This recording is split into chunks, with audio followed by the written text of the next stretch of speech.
Hey everybody, so I'm going to show you how to fix this error. Say the drive is unreachable. So this is the error you get when you're trying to copy the file to your computer, to your PC. And just very simple step you have to do. Go to the setting. This is iPhone 11 Pro Max. Okay, the later one.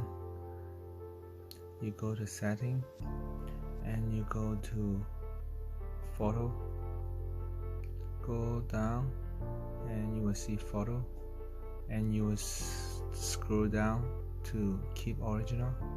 Okay, and then just close it and then plug into your PC, and this error will not going to show up anymore. And thank you for watching. If this video helped you, please subscribe. Thank you.